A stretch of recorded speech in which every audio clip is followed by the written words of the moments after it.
Hello दोस्तों, कैसे हैं आप सभी लोग। Welcome to the channel Rumi chronicle creators. आज आपके लिए कहानी लाए हैं जिसका नाम है ज़िंदगी एक सफ़र है सुहाना। तो कहानी शुरू करते हैं। ये कहानी है मीना नाम की लड़की की, जो एक छोटे से गांव में रहती थी।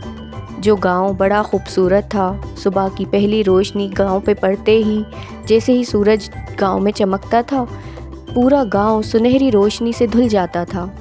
उसके मीना के जो पिताजी थे वो खेत में काम करते थे और उसी समय माँ उसकी आंगन में रोटियां सेक रही थी।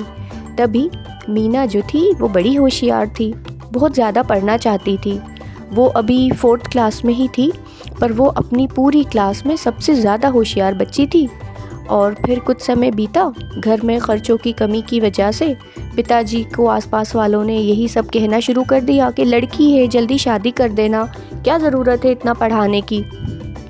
उसके पिता ने उसको घर बिठा लिया, पर घर में उसका मन नहीं लगता था। वो बाज़ार से किताबें ख़रीद कर पढ़ती रहती थी। उसे पढ़ने का बहुत शौक़ था और वो बहुत इंटेलिजेंट भी थी, पर उसका टैलेंट घर वालों को नहीं पता था। और दूसरी जो उसकी ज़िंदगी की, उसकी लाइफ की सबसे बड़ी दुविधा थी कि वो एक लड़की थी और वो ऐसे गांव में रहती थी जहां लड़कियों का ज़्यादा पढ़ना पसंद नहीं किया जाता था।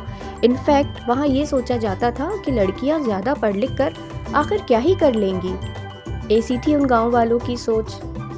तो एक बार क्या होता है, शहर से एक बहुत अच्छे स्कूल से एक टीचर आती हैं सर्वे के लिए। तो वो रीटा के स्कूल में ही जाती हैं। जब उन्हें वहाँ जाकर पता चलता है कि वहाँ पे थोड़े बहुत लड़के तो हैं, पर लड़कियाँ इतनी कम हैं, तो वो बड़ी उदास हो जाती हैं।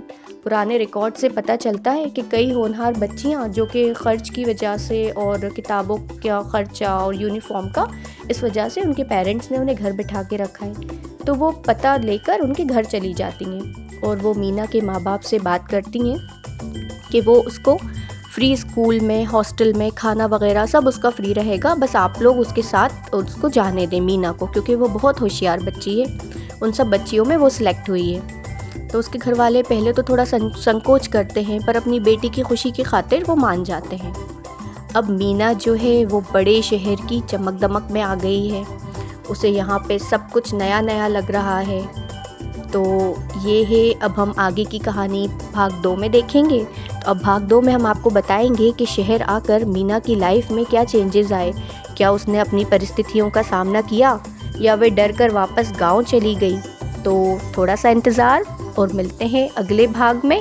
जब तक के लिए अपना ख्याल रखें, स्वस्थ रहें, खुश रहें। बाय।